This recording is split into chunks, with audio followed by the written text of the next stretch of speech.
Hi, this is Justin Long on the set of Drag Me to Hell. Welcome to the production diary! Exclamation point. Now, I know what you're thinking. Diary? Dear Diary, today I waxed my entire body. Dear Diary, today I found a third nipple on my body. But it's not that kind of diary. This one has mud and maggots and stunts and special effects and a seance with an evil goat and of course me. Hold for applause. Hold for applause. Alison Lohman and director Sam Raimi. Please take a look and enjoy.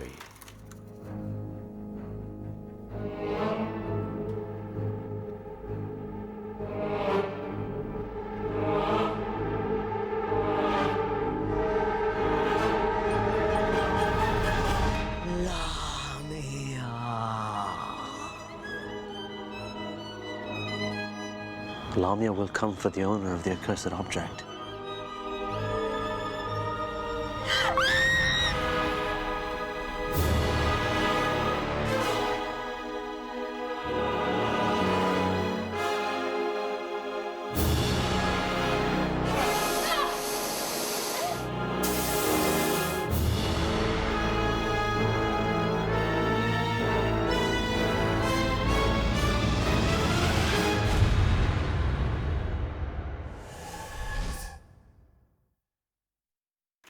We've all had bloody noses, right? Not a big deal. A little blood comes out, you dab it, it's slightly embarrassing. Now, watch what they made Allison endure. And set. Okay, and go, and clear. Background and action! I was a little skittish because, you know, first day on set, I'm like, okay, I'm gonna glue this tube in your nose and we're gonna spray blood, and we wanted it to look like it was coming physically out of the nostril. So we built a little reservoir that glued into her nostril so that the blood tube could come around and shoot up into her nose. The blood would rebound off of the little plug and shoot outward. It was bizarre. It's like this tube that comes up and it's almost like a sprinkler on your nose. It sounds so horrible. It's gonna spatter a little bit because there's a little hair in the line. Oh, okay, stop. And background. And action. We took all of the standard bank graphics and all the standard posterage that you'd see in a bank and sucked the color out of it. Sad, beige, gray, dust over blue. The entrance of blood red into this gray environment should be pretty startling. No, I've got it under control. Oh my God! Oh God! God! My God!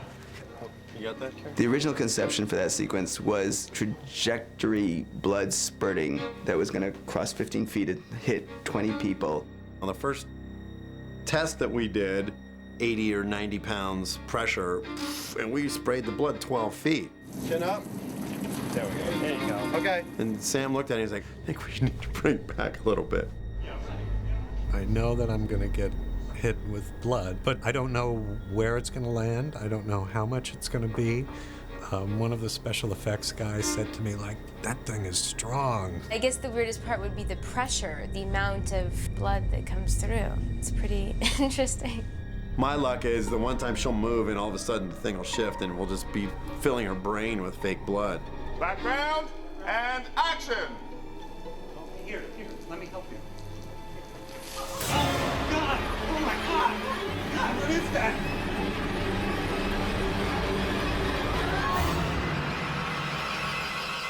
Mr. Oh my Jack! God! Mr. Jack! Did I get any in my mouth? Oh, we can gargle.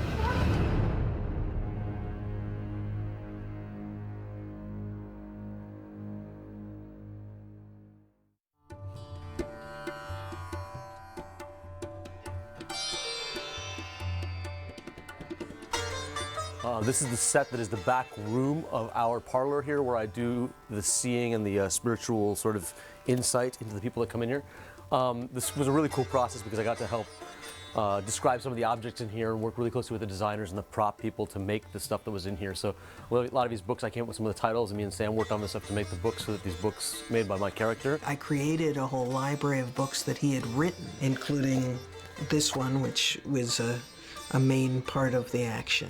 We created all the titles of these books and had them bound with his name. So Ram Dass has an entire collection of his writings. This is a catalog of demons, and in this we have demons by different artists and our illustration made by our artist of the Lamia, created for the Ram Dass scene. I suggested some of the great thinkers that are on the wall here. This is Jawaharlal Nehru, first Prime Minister of India. You have Rene Descartes, the Dalai Lama. We have an Indian yogi, Paramasandana Yogananda, Abraham Lincoln. These were all, we just wanted different people from different areas of thought that would have influenced his character, because we thought that he'd started in India, gone to England, had a vast and diverse education. Dileep came with his artistic bag fully loaded. I mean, he did his research, he did his homework. Dileep knew how he wanted to shape that character, and he and Sam had hours of conversations about, you know, where'd this guy come from, where did he study? And he had great collaboration with Ellen and props and Dileep, and also set decorating Don Deers and Steve Sacklet, our production designer. He had some good suggestions for that set, and so we listened to him, and he has great energy too, and he's very intense, and you know, so I think that when you have an actor like that who's like focused on it and does know what we do and knows that it might make a difference and has suggestions, it fires you up like twice as much. It's a testament to both a great collaboration between set designer, costume designer, prop department, and just imagination, how closely they listen. So when you talk about this stuff, it just all shows up. You know, they have such incredible instincts. When you see a movie, you're not going to say, oh, I can tell. What you can tell, though, is that the performance is more authentic, I think, if you have that kind of backup and you're that kind of actor. And I am. I kind of need to know that this stuff is for real and that we've spent some time thinking about it, from the coffee maker to the lampshade. We did everything from his tarot cards, crystal balls, pendulum, dice, and then we did parts of his history. He smokes a strange pipe and he brews odd Japanese coffee. He just had so much depth. Okay, so thanks for being here while we looked at the back room of Ram Dass's parlor. I hope you got a really cool insight into how we build all this stuff and make it seem real, and it makes it easier for us to do our jobs and the incredible talent that it takes to make this. Enjoy yourself and see you later.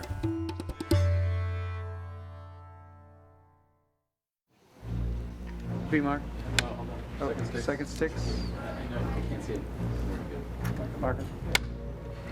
What I saw first, of course, was just the bits that I read for Sam. So I had no idea what I was getting into, because it was just the little old lady coming into the bank because they're closing down her house. Will you help me? Lorna gave her a sympathetic side, but also a great humorous side, I think, for the film. So I was thrilled when we had a chance to cast her. And it was only later that I saw the whole script and went, oh my God! Mrs. Ganesh.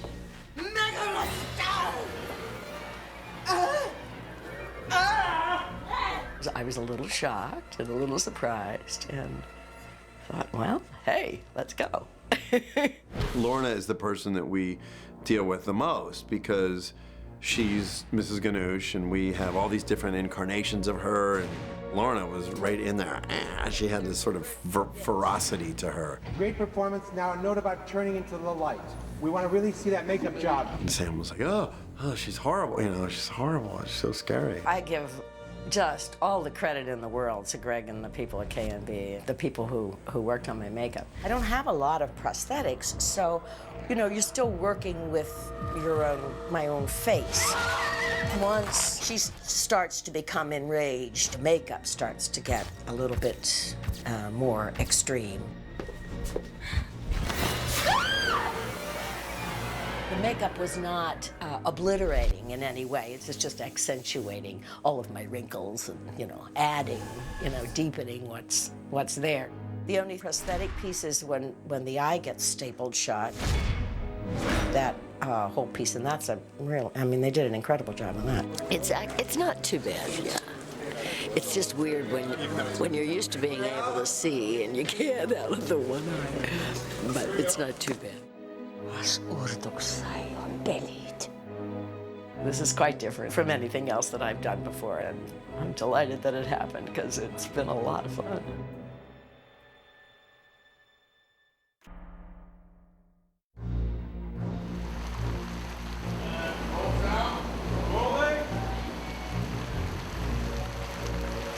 Well, we purposely saved this for last. It was a production decision to save this sequence for the very, very end of the film because of a number of production decisions that we had to make based on stages and the testing sequences. We tested various portions of this sequence over the 12 weeks.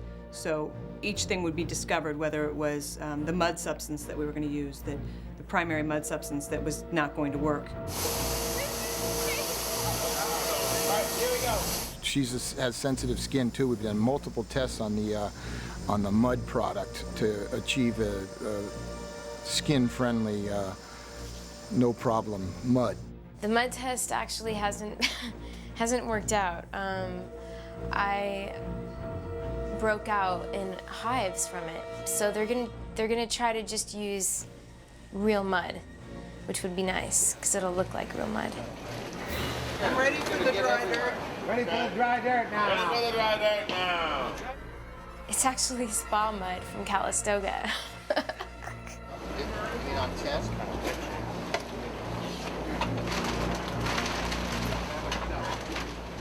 I might be, for 4 days, detoxing in mud.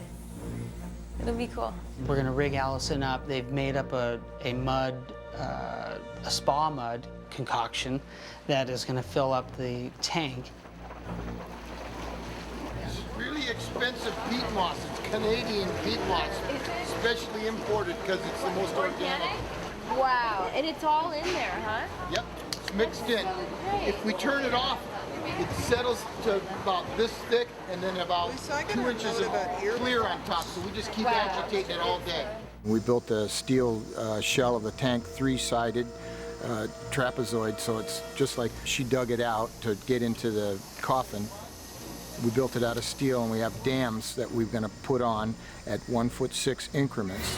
If they want it up higher, we put another dam in and fill the mud on cue. The mud's going to be pouring in from 3 sides and raining at the same time. And roll down. These have to come on cue during the shot. And action. Now, haters. Got it. Get rid of that coat. Get down there and make it happen. God. It was a great way to bring the whole crew back together at the end and have a good, fun ending to the picture. Ready and action, camera!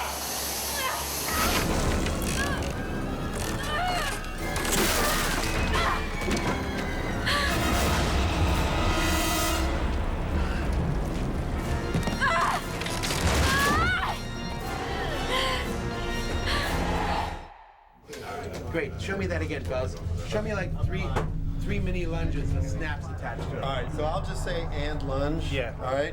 Okay. Action and lunge. We designed a lot of the effect sequences utilizing, puppet heads from Mrs. Ganoush and a lot of that kind of stuff. So Christine wakes up in bed next to the dead Ganoush. When we were talking about this scene and the whole idea that the Ganoush puppet is snapping it at Christine, and Christine's got her hands in the hair holding the face away. Stand by. Ready? Stand by. Chin up, Wayne. I'll need the tension in the right hand. Okay. Yes, really tense. I'll need the mouth wide open, your head back further, and your eyes wide open, and a little shaking of the head like you are screaming, not a smile, scream of terror. When he says ready and lunge, this time you can turn your head toward camera and avoid that lunge. Okay. Okay, ready and lunge. Good, let's do that again. Aside from potentially kissing her, the only other thing that would be revolting is if she vomited in her mouth. So of course Sam's like, yeah, we have to do that. And we made an articulated head so that the neck could move, and we put a giant tube in the back of the head, loaded the tube with a big plunger, and then on action we would literally just push the plunger down and push out an entire plunger full of maggots and slime and worms, and it was disgusting.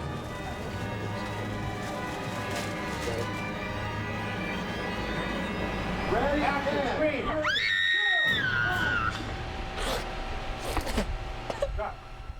Oh, that was, well, it was fine until Sam asked me to open my mouth.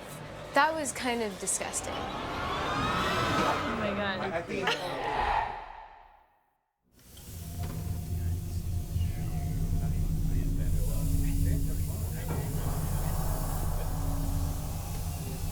A lot of the things in this movie, Allison did herself, and we sort of went out of our way to have continuous shots, flowing where you know it's her and she's going through it. This film has probably been the most exhausting film I've ever worked on, but at the same time, I've had the most fun working with Sam. Allison held up really well. We hit her with the fights and the mud and the blood, and she just came out a champion each and every time, ready for more. There was a lot of wire work in Christine's bedroom, where our actresses yanked off the floor and swung around into the walls and thrashed around. So let's say we got the close-up I needed, and now we're going to do the profile version, which is really the same thing, and then you kick off. 60. It should be a surprise that happens to you. So I'll say, ready, and tilt. And whatever you're doing, you may have to uncock your foot, actually. I will. The second she unhooks her foot, she's gonna go. So you can say, it's just drop, and then you undo your foot. Okay.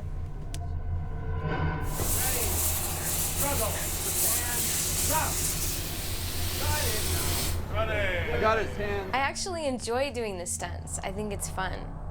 I don't mind getting bruises and hurt from it. Where she gets thrust to the floor into a close-up and then gets pulled up into the ceiling and thrown around the room, and there's no question to the audience's mind that that's her, because she landed in the shot and she got pulled up, and there wasn't some sort of fake cut to hide the stunt woman. On go! 3, 2, 1, go!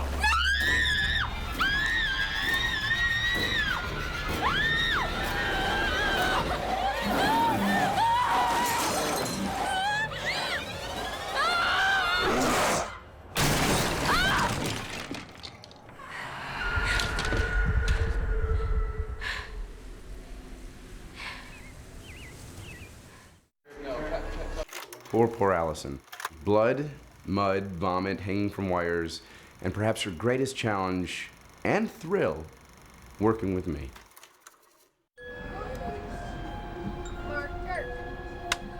And I'm gonna call Mr. Jackson, make sure that he has someone walk you to work every night. Back to your car. Just thank God you're okay. Justin, naturally, when he gets on screen, and when he's off screen, he's got a presence. So even though this isn't a comedy, this is still a movie where we needed his upbeat attitude and his persona. Where you got that coat? I thought it was Ganesh. Is it Ganesh or Ganush?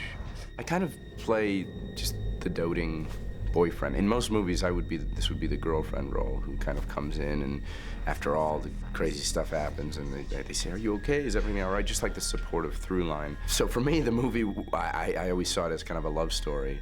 You could literally do anything around me. And I also think if that storyline isn't strong enough, stakes won't be all that high, and people won't really care what happens to her one way or the other. Whether or not she does get dragged to hell, it won't matter, Or maybe it still will, and I'm just a completely superfluous character, and I'm fooling myself. I know this is gonna sound weird, but I want to get my fortune read. Now? Are you kidding me? The interesting thing that we're exploring about this relationship is Justin is really that barometer there's kind of the audience. He's always kind of the common sense. I can't believe we're doing this. Oh, But if he's selling CDs, we're out of here. And what he brings is this real natural sense of humor about things. He can see things in the script that are absurd and comment on their absurdity, and we're able to really embrace that in the film. So many things to choose from here. Unfortunately, not what I'm looking for, which is a weird little dried monkey head. Oh wait, no, never mind, he's gone. It's been really different for me because I'm not used to working with a director like that who is so accomplished and original and I'm such a big fan of. So it's cool to come to work just as a fan of somebody's and get to watch them on that level. Spot the edge, see it, then look up to her and start to stop her from going over. Okay. He's incredibly flexible and collaborative, and I think he recognizes that allowing an actor to bring a certain amount of their own, whatever it is only going to benefit the scene, and he's one of the most down-to-earth people I've ever worked with, so that was sort of a surprise. Hey. Hey. How you doing? I'm so glad you're here. I'm excited. Have I said excited? I feel like I'm saying excited a lot.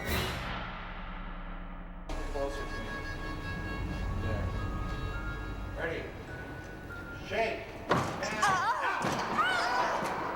The fighting in this show has been pretty just raw. I mean, it's elbows, hair pulling, barroom kind of style. Lorna and I said that we were allowed to hurt each other if we needed to, because the camera's so close that you really can tell if that person's in pain or not. Sam, do you want any words or just yell? There's a word for bitch, which I could use. Let's hear that. Sci-haw. Sounds cool. If you want it there. Yeah, let's do that. We can just... Oh, that's great. And action. I always feel, being, more in the organic school, it's helpful to me to feel it physically and not just pretend it physically. Great, ladies. You okay? Yeah. I wasn't sure if a real fight had broken out in the middle of that scene or not. I know. We went for it. Lorna is really a very tough woman. She endures so much physical punishment as an actress in this film. It's incredible. She's always willing to give you one more take and put everything she has into it. Ready, and go. All right, we need to bring the staple over more. Camera left. She clocked me one time with a stapler, but I don't think either of us ever got seriously hurt. They pounded it out. They were pros. I mean, they really sold it. It was really interesting. I was pretty sore, though, a few occasions. 63 Chicago, take one.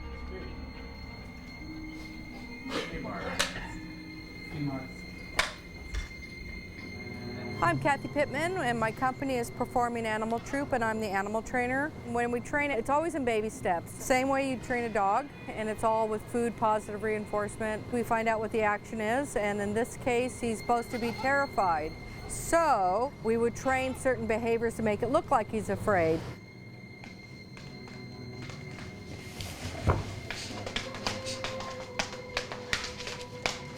Wait, what's going on? We're doing this for your own good. Please, Christine, please.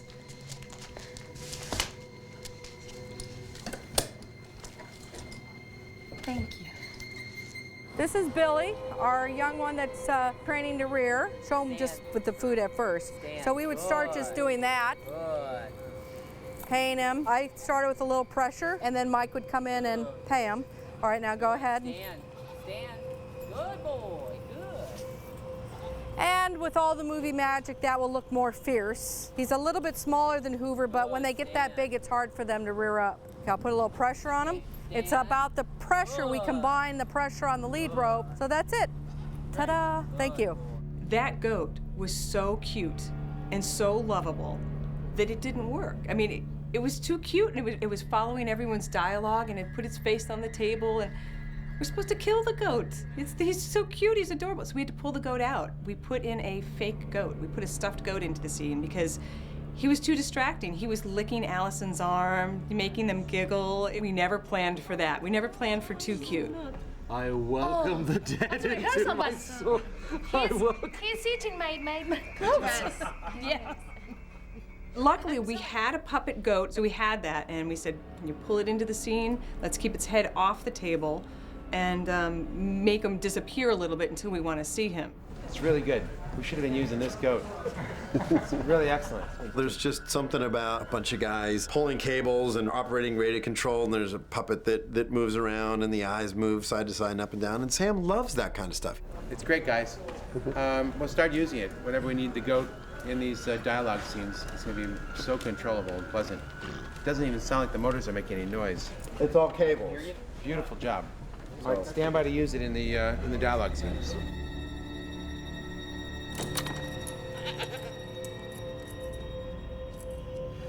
Thank you.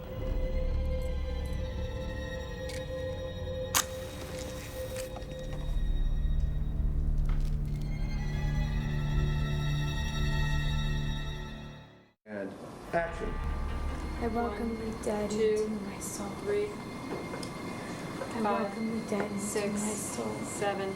The set that we're walking through now is the great room of a mansion in Pasadena. Sean Sandina has not been in this room in our story for those 40 years. The doors have been locked, and so our first opportunity was to do a mansion where everything had been frozen in time. There are drop cloths that have rotted on the chandeliers. There are paintings that have disintegrated and are left in their frames. There are certainly cobwebs and hairballs scattered all around the bases of the furniture. A lot of my favorite aspects of the final architecture come from Turkish palaces. This blue and amber marble that we've imitated throughout the room, and the decorative column capitals and bases all come from this Turkish palace that we first focused on. Christine?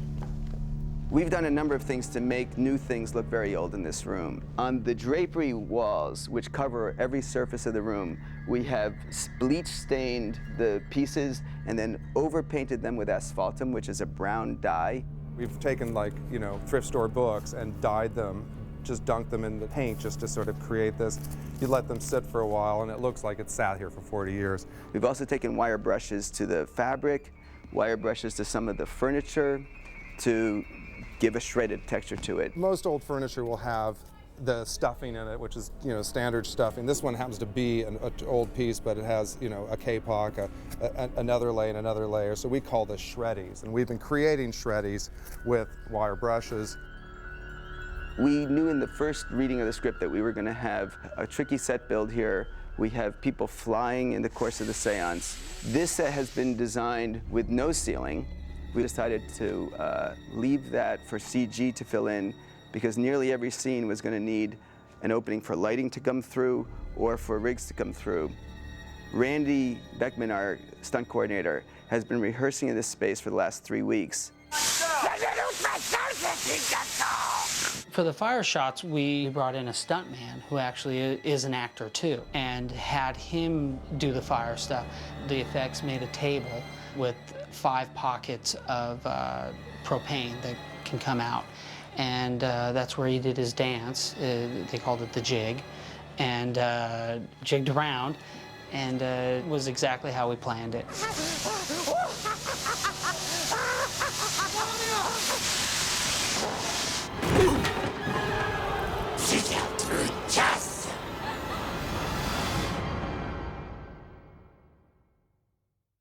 Straight out. Right here. Straight out.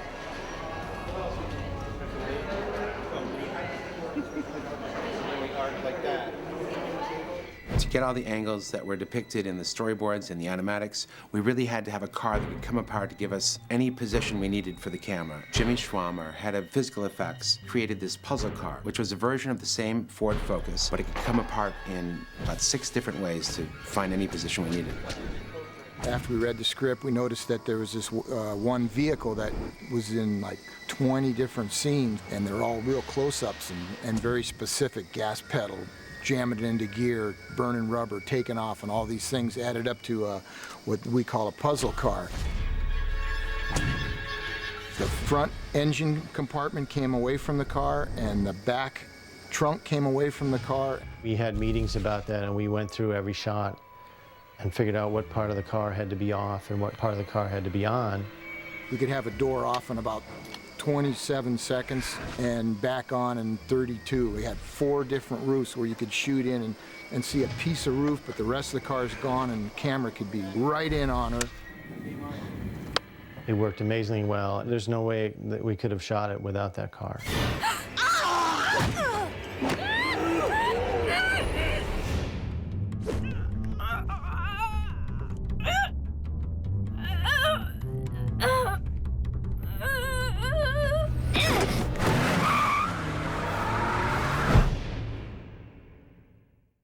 How exactly does one get dragged to hell? Does it involve a travel agent?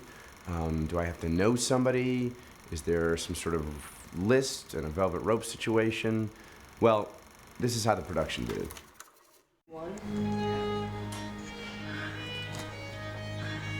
Shannon? No! Oh, God! No! Perfect. Cut. We're on stage 21 at Fox, and in 2 days our first unit's going to come here and shoot the end of our movie. We put together a little film unit overseen by Bruce Jones, our visual effects supervisor, and what we're really doing is taking each storyboarded shots and kind of shooting a quick test. And then the next one we're going to do right after I get this is the stunt. Yeah. And we're done. Great. I think we'll be out of here by, 8-ish. And we hope to find out a lot of answers, fix problems, so we're all good to go. What we're doing on this set here is trying to determine how we build a small set with the intention of having lots of set extension to bring arms that rip up out of the tracks and pull our heroine down to hell. Action. Action. Hair. And we made this nice seat for her to sit on or lay on, 2 different types of seats. And we put the green screen around and we lower her, and he puts the railroad tracks in for those scenes. That's a hydraulic cylinder dragging her down to hell. We had a faulty pump, so we replaced the pump and we're just getting all the air out.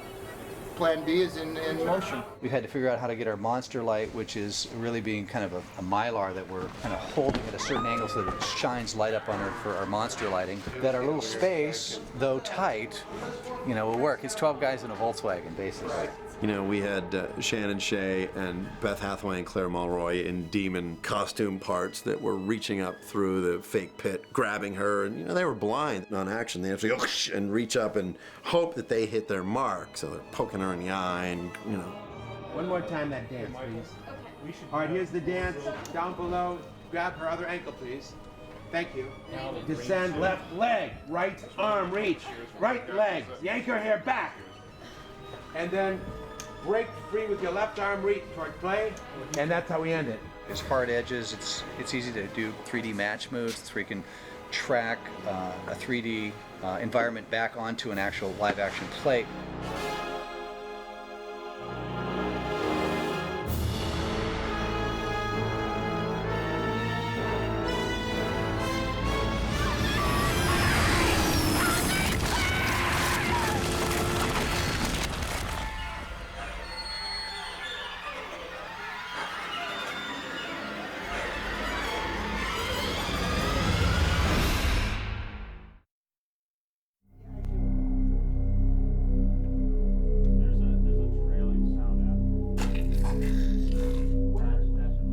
When you mix a horror film, what you want to do is have the dramatic sound, so you have even more impact.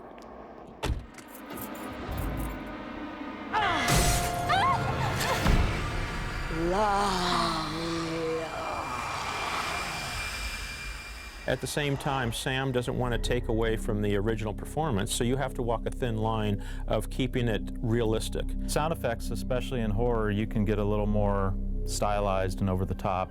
Along with the regular stuff in this movie, you start dealing with the supernatural, the magic, and demons, and crunches, and gore, and blood. The biggest challenge for the parking garage probably was having everything that was going on. It was so busy, and trying to pick your moments to let certain things shine.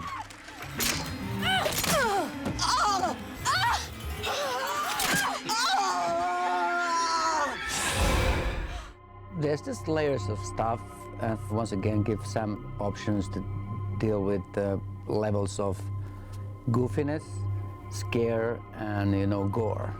The staple popping out, we went quiet for that. We took everything out, even music at that point, and that really, I think, was effective.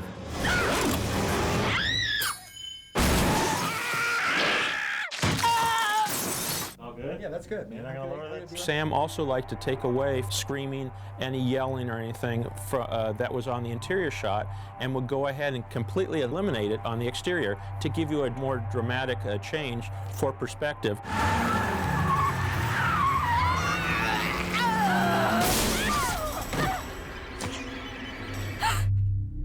He really has the ability to change direction and just highlight a moment and really kind of put people at ease, and then the next moment completely scare the heck out of them. So it's really unique.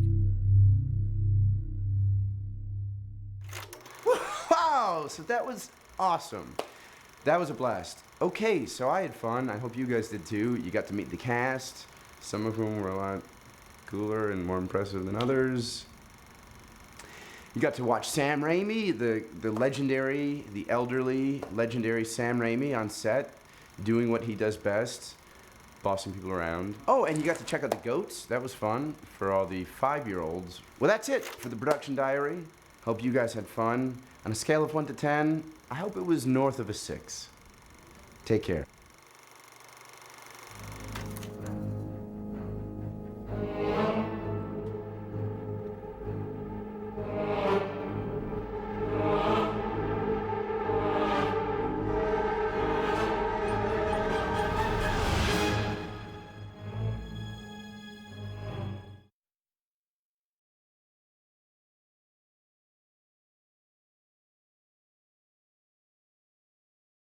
Fans are really, really thrilled to see you do horror again, so what brought you back to it?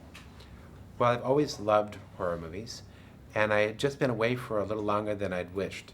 I'd been very fortunate in that I got a chance to make the Spider-Man films. And until that time, I had always been an independent filmmaker, making very small pictures, primarily. And once I had a chance to work on a very large-scale, big canvas, with all the finest technicians in Hollywood, I really enjoyed it. I enjoyed all the tools at my disposal, working with the greatest digital artists in the world, and when I needed music, I could bring forth an entire orchestra, 120 pieces. But after the third Spider-Man film, I felt that I needed to get back to a much more intimate type of filmmaking, and something that where I really had complete creative control. That was most important to me. And a real one-on-one with the technicians that I work with, because making a big Spider-Man film, which is what I'd been making, is like conducting a big symphony orchestra, and it's wonderful, the finest orchestra in the world. But making a small picture like Drag Me to Hell is like playing in a 4-piece jazz quartet. It's just living in the music versus working with the finest musicians from a little further distance. So, the name, obviously incredibly descriptive and really, really cool. So how did you come up with that and the storyline? And it's a really great story. Thank you. My brother Ivan and I wrote a short story first, like a 30-page story, and we decided recently to turn it into a full-fledged screenplay. So it really started just as a piece of unpublished story, just meant to read. Well, you've been getting incredible critic praise for this. So what do you think it is about the film that is really touching a nerve with people? Well, we've really been fortunate with the positive reviews so far. And I think it's because the movie doesn't take itself too seriously. It's really trying to be a fun blast of a horror picture. So if you really want to go see a movie that has a lot of jumps and a lot of like really intense suspense, but also is fun to watch, this is the one. And I think people appreciate not the heavy nature of the thing, you know, a lighter, funner experience. So you're really known for the humor in horror. So how do you balance that? How do you balance something that's both funny and really scary? Well, I always see horror as something that I'm so afraid of it makes me giggle. So they're kind of related for me. Like the setup to a suspense sequence that I might be building as a director with a payoff as a scare at the end. I find it to be very similar to the setup of a humorous sequence with a joke at the end, like the setting up of a story and a punchline. So the construction of many of the elements in a horror film and a comedy are very linked in my mind. And I'm such a coward that whenever I face my darkest fears, I giggle. I giggle as a defense. So I just find the two, it's just the way I see the world. When I see something horrifying, I can't help but laugh. Well, what horror movies out there really terrify you? When I was younger, Night of the Living Dead was really a scary picture to watch. And then I loved recently, oh darn it, I can't think of the name of the picture. Starred Nicole Kidman in a haunted house picture. A great Italian filmmaker made, a Spanish filmmaker. The Others?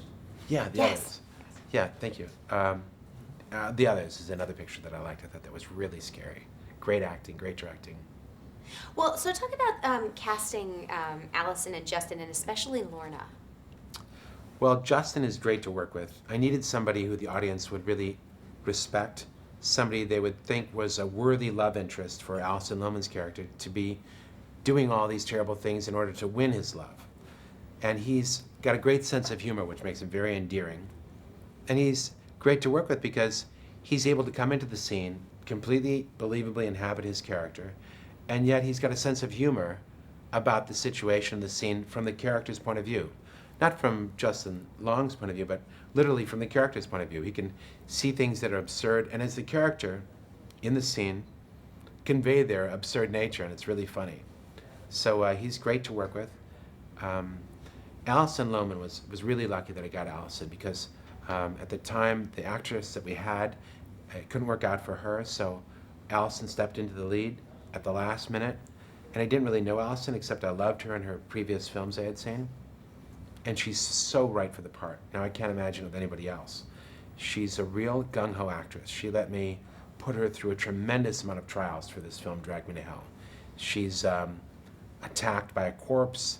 She's beaten up in this automobile scene. We shot that over the course of a week. Her hair is repeatedly yanked out of her head. I buried her in about 800 pounds of mud. I mean, it just kept going on and on, the things that we would do to her. And she kept saying, how can I make it better? You ready for another take, Sam? And I think, this girl is a trooper. But the most important quality that Alison has, that's right for our picture, is her likability. She's really a very positive person with a real personality that seems like she's a good human being. And I think because she is a good human being, she can convey that on film. It's very hard to lie to the audience and say, this very bad person in real life is actually a good person. They can see the character's eyes, and they know, looking closely, whether this is a good person or not, I believe. So Alison really is a good person, and I needed to convey that in the film, and so that helped a lot. And what the? The place is haunted. Okay.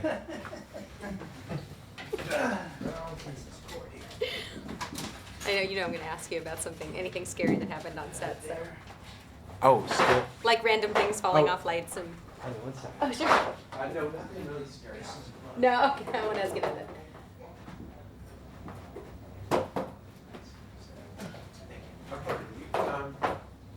Yeah, nothing really scary happened. Okay, I won't ask you scary questions. Cursed sets, but no, nothing. This set was a really. You guys ready? Sorry. That was fun. Oh, and by the way, Legend of the Seeker. Oh yeah. Love it. Oh, you do? Oh, my husband and I are obsessed with that show. Oh, I'm so glad you like that. Thank you. Oh, totally love it. I had interviewed Rob a while back before it actually aired, and I Oh. asked him about it, and I hadn't heard about it yet. He told me, oh, it's based on Terrified Kind, and I was like, oh my god, I love those books. So. Oh, you read those books? Oh yeah. They're great, aren't they? They're fantastic. So, did you first? Were you upset with the show at first because it went away from the books? No, actually, see, that never really bothers me because everything is individual. It's like, basing a movie on a book. I think, it's its own being. So, no, that didn't bother me. And my friends watch it too, and it didn't bother my husband, didn't bother any of them. Are they a married couple? Your friends? Yes, actually, they are both sets of them. And do they watch it with their kids or no? No, neither of them have kids. Oh, I see. Oh, that's really nice to hear. Yeah, but I did an interview with guy who plays Richard. I can't think of his name all of a sudden.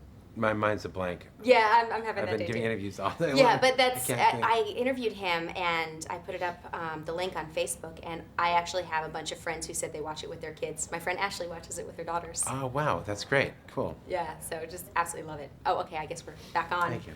All right, so, and talk about Lorna, casting Lorna. Oh, Lorna.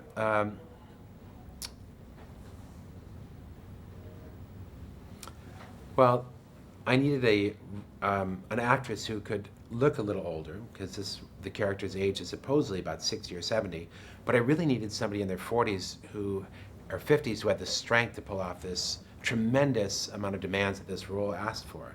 I mean, there's big fight scenes, and there's a battle in the automobile that took about a week to shoot, and she's constantly in fighting situations. It's really a young girl's part, but I needed an older woman, and Lorna happened to be this great New York actress who I met out here in Los Angeles, and we really hit it off very well, and she would stay up night after night till 5 in the morning going through these battle scenes, and this is after enduring about 4 hours of makeup every morning, wearing this contact lens for her eye to make it seem white and glazed over.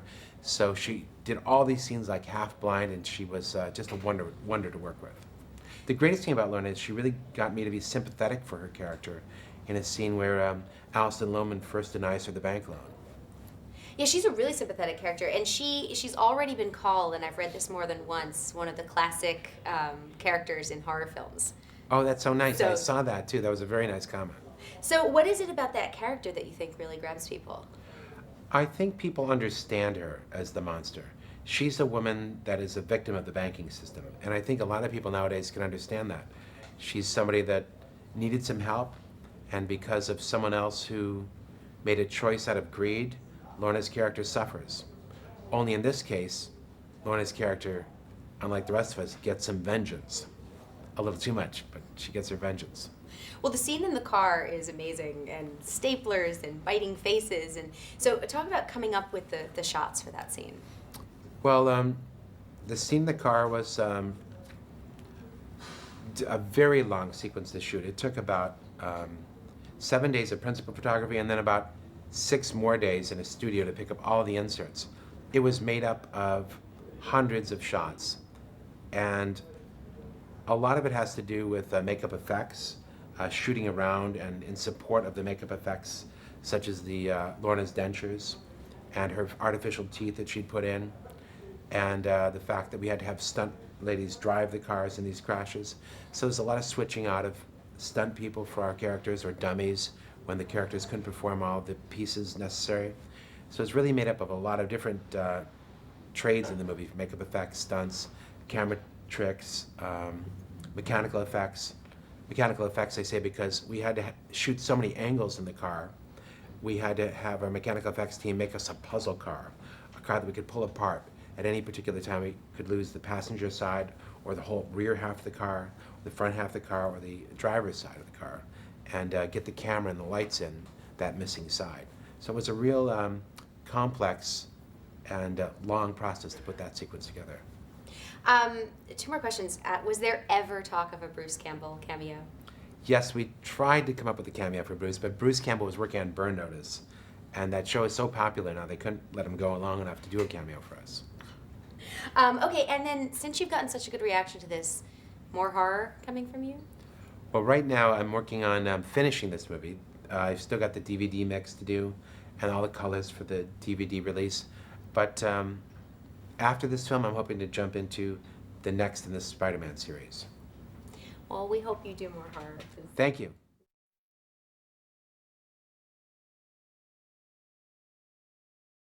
Tell me how you got involved with a project called Drag Me to Hell. I know. Sam Raimi called me and told me the story, and it lasted for 4 hours on the phone, and he went through every detail, and he's, such a great storyteller. I didn't even read the script. I just said yes. So that was my introduction to doing the movie. So you then read the script and found out all this stuff that you had to do with your mouth. Did you really think that was going to happen? I didn't know. I would go over some points with Sam, like, is Mrs. Ganesh really going to be slobbering on my, or I don't know how he explained it, but it was like, suckling on my chin. I mean, I couldn't picture that. So, and he would say, yes, we'll see, or, in his mischievous way.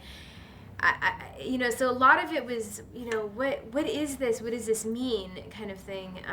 And I found out on the day. So were you a fan of Sam's before this? Yes, definitely. I had seen, obviously the Spider-Man movies, Simple Plan and The Gift. I hadn't seen Evil Dead or Army of Darkness, so those were, the horror movies were new to me. But my boyfriend was a big fan, so I knew that they were big. So yeah, I knew he was obviously amazing director. So, are you a fan of horror in general? No, I'm not. I would not pick a horror movie to go to.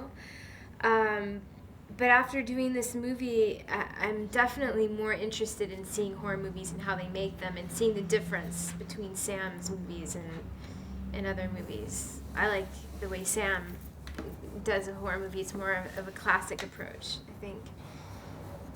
So tell me about the character of Christine. Christine is a loan officer. She grew up on a farm in Missouri and comes to LA to reinvent herself. She has a new job, new boyfriend, this perfect happy life.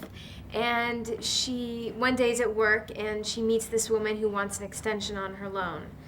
And I'm forced, to get ahead and to get a promotion. My boss says that I should deny her the extension, and I do. And that's the one big mistake that Christine makes. So there's this curse that is put on her, and if she doesn't get it lifted in 3 days, she will be dragged to hell. So that is the story of how it goes for Christine. So you have a pretty interesting car scene that's probably going to keep people from going into parking garages for a while. So talk about filming that scene and working with Lorna. That was a wild, crazy scene. It lasted for about 2 weeks, and it just kept continuing. I just remember, it's either me,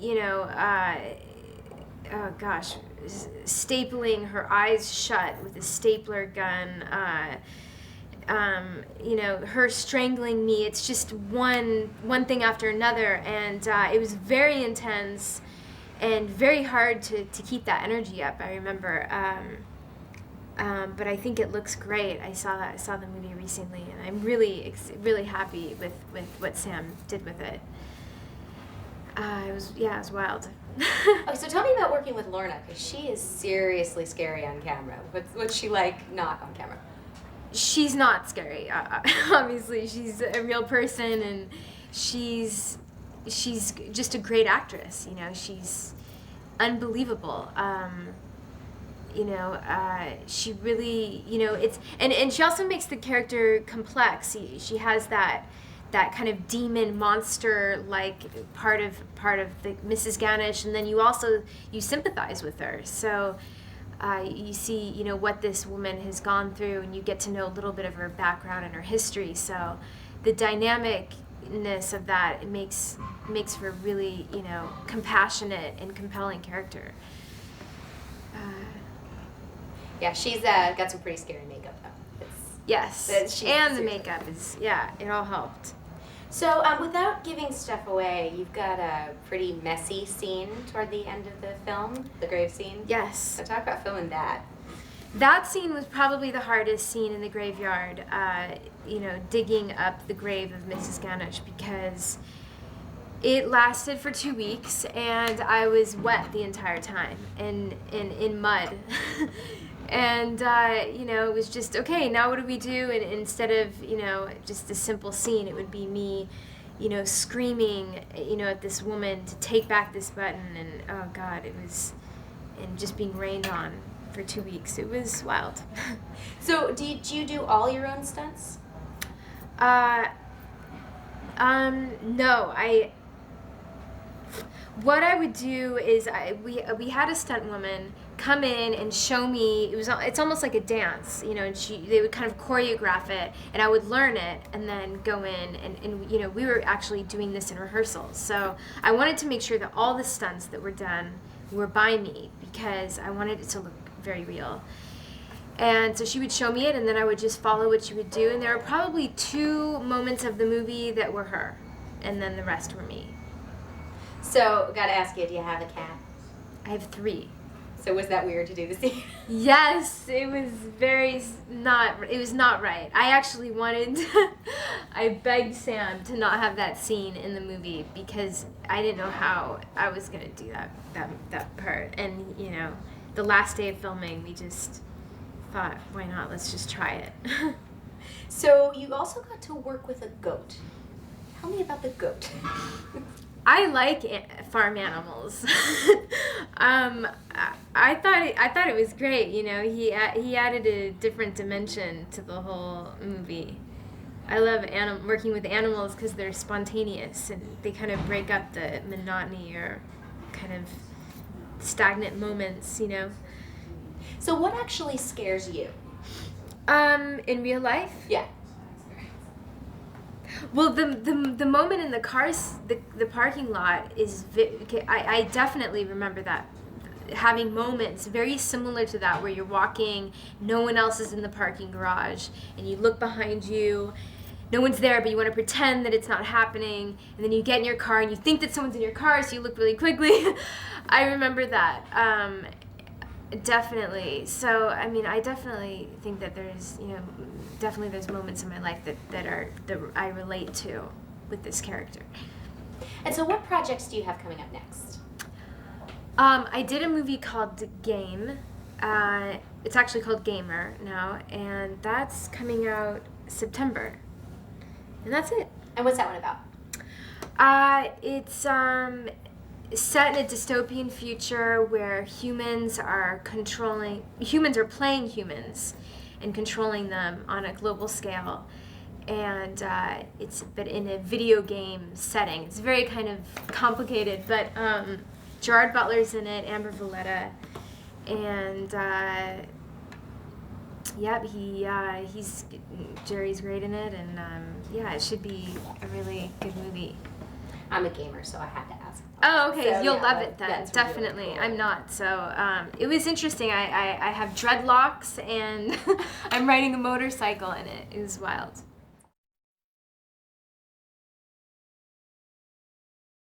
So how did you get involved in this project? I was, I just got a call. I mean, not an interesting story, so why don't I stretch this one out? I just got a call and said, my agent said Sam Raimi was interested in speaking to me and sitting down, and I thought they were joking, so I hung up, and they kept calling back and back. Finally, they convinced me that they were being serious, and because I'm the biggest fan. I grew up watching his movies, and I so admire his work, and so I met with Sam, and I just said, I said I'll do anything in your movie, and I would be in it if Sam directed a snuff film. I would be in it. I'm not saying he's planning on it, but if he did, I would be all into it. So are you a horror fan in general?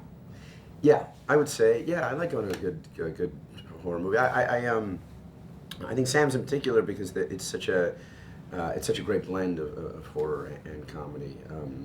He's always keeping you off guard, and there are very few people who do that. No one who does it as effectively, I don't think. But yeah, I grew up. From when I was growing up, horror movies were very taboo. My parents were. They weren't like conservative politically, but just in terms of like what they exposed us to, in terms of movies and books and stuff. They kind of sheltered us from a lot of like kind of more like the R-rated. We weren't into R-rated movies. So for me, there was this great like. But then of course, when you're a kid and you can't have something, you wanted more. And so as a kid, I was like obsessed with horror movies, and I would have to sneak it or go to a friend's house or just the covers of them. I remember.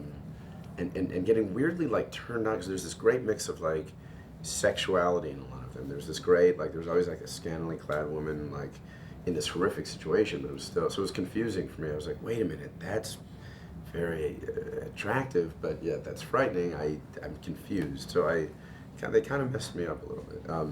But I love horror movies. Do you have a favorite? In terms of like what scares me and what I actually find. It's usually the more disturbing movies, the movies that like are a lot more psychological, like Invasion of the Body Snatchers, the Donald Sutherland version has always been, that's always gone. That stayed with me. Rosemary's Baby and either the original Texas Chainsaw Massacre. And by the way, I like the remakes too. I know people get down on all these remakes, but I think a lot of them have been done really well. I love Nightmare on Elm Street. I grew up. Watching as many as I could, but I would say in terms of actually like terrifying, and The Grudge I found very. I like movies that are just the horror movies that are just disturbing. When the whole slasher genre I think are fun to go. It's fun, and you end up kind of rooting more for the killer than you do for any of the characters. And that's what was nice about this is that that was very important to Sam and important for us to help him realize that was that he, it's vital to really care about the characters. I think in terms of the horror too. I think I think it raises the stakes when these horrific things start happening. If it's happening to somebody you don't really give a shit about, like it loses all of its power. But Allison has created such a sympathetic, like beautiful, deep character. It's rare for a horror movie. So I'm very proud of her that she was able to realize that. And I'm just rambling now, aren't I? I'm answering my own questions. Let's talk about the meaning of life for a second. Can we get a close-up here? I don't know. Sorry. So were you jealous that Allison got to do stuff like swimming in a wet, muddy grave and getting her face sucked on by a gypsy?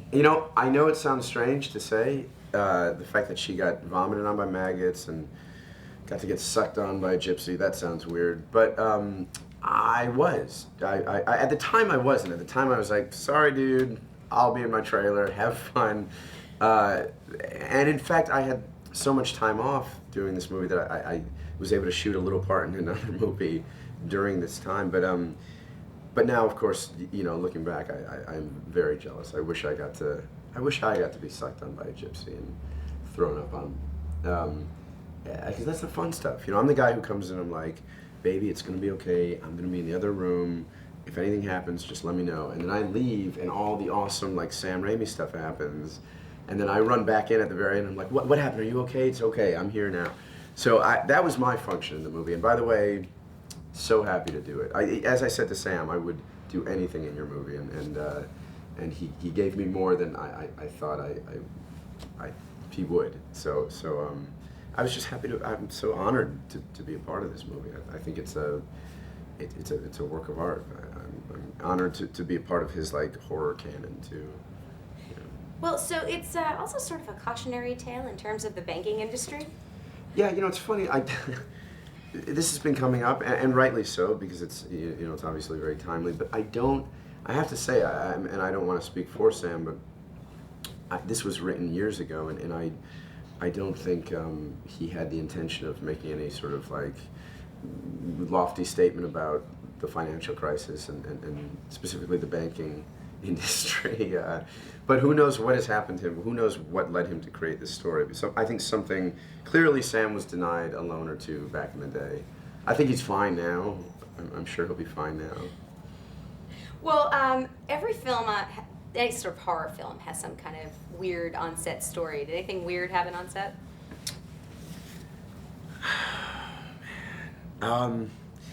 No. Again, I wasn't there nearly as much as Allison. That's probably. Did she answer that question? That's No, probably I didn't much better. You didn't ask her. You didn't ask her. Oh, because she was there all the time. I mean, like, and there were a lot of weird things involving stunts and things that kind of went slightly awry, like certain mishaps and things that happened with the crew that had they happened on any other movie, you would just chalk it up to, it was an accident or whatever. But the fact that we were dealing with such a dark kind of supernatural element, I think it gave everyone a little bit of pause. That's all I'll say. So do you believe in the supernatural? To a certain extent, I do. I was raised Catholic, and so there's a part of me that embraces that fantastical element, which I think a lot of religion involves, an element of fantasy. And I've invested in it during my formative years, so it's hard for me to not believe in some form of the supernatural. And I've had, without getting into it, it's gonna sound weird, but I've had experiences that that's all I can say. What a weird, cryptic, bizarro answer. I've had experiences. But I've had like weird supernatural experiences, and I also find it comforting, just like comforting to embrace, to believe in some sort of spirit or ghost, or hopefully there aren't gypsies who can put curses wherein you get dragged to hell. But if there are, I am going to be so nice to them. I would never deny them a single thing. It's going to do wonders for gypsy and old Eastern European women in general. They're going to feel very empowered by this, I think. People with creepy long nails. Yes, and one single opaque eye. I think it's going to give them a lot of. There's finally a movie for them. That's what they're all going to say to themselves. He's created the movie for me. That's my weird gypsy impression. That's very good. Thank you. Thank you. So tell me about the future projects you've got coming up. I know about Planet 51. Planet 51 is this Thanksgiving. It's coming out. And we were just talking about it. I can't wait to see the whole thing, but it's with The Rock. Edit this out. Dwayne Johnson. Sorry. I was confused because I was about to meet him. Our paths we just missed each other, but you know we've been recording separately, and I was very confused as to what to call him. Mr. Rock? Do you call him The? You know, what do you call The Rock? And then they said no. Now it's just Dwayne Johnson. For a while it was Dwayne The Rock Johnson. So I think I'm gonna just, if he's not doing The Rock anymore, I'm gonna take it. So you've heard it here officially, I'm Justin The Rock Long. Although I'd be more like the Pebble. I'm the Pebble. But I need a nickname like that. I think that would serve me well. So there's that, sorry to get off on a tangent about Dwayne Johnson.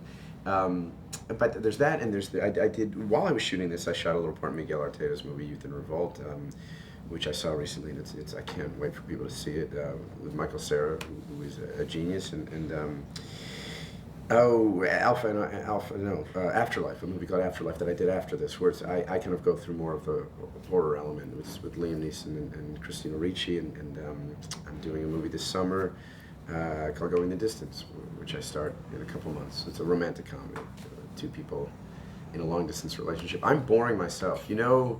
I'm speaking so fast because I just am literally boring myself. I'm sorry. Please ask me another question because I promise you I'll be more succinct. I'll be so profound and funny and interesting all in the same breath.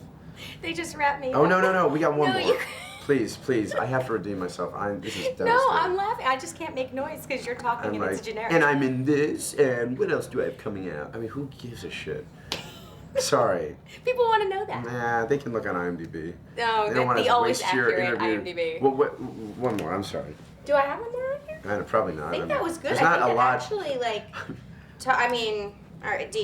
did you like The Goat? The Goat, it's funny that you bring up The Goat. I did a movie called Waiting where there's a move called The Goat, which whoever's watching and has seen Waiting knows what I'm talking about. I'm not going to explain it to you because it's frankly filthy. You've seen it, clearly. So when I hear The Goat, it conjures up images of a different nature. And so when you ask me did I enjoy The Goat, I'm sorry, it's making me laugh a little bit. The Goat in the movie, in Drag Me to Hell, not in the movie Waiting, that I did enjoy. The Goat, that goat, whoever is keeping score.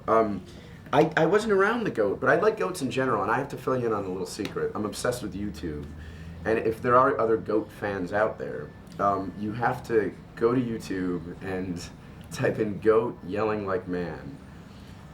It'll make you, I promise you, it'll be worth it. It's 20 seconds of your life. And it's endlessly entertaining. I put it on a loop the other day at work. I was working with this crew of guys who were like, YouTube, whatever, like there's nothing fun. And it's a goat, it's real footage of a goat tied up in like this weird fjord, and it's making the noise of a man. I'm not kidding, and it's yelling the word mom.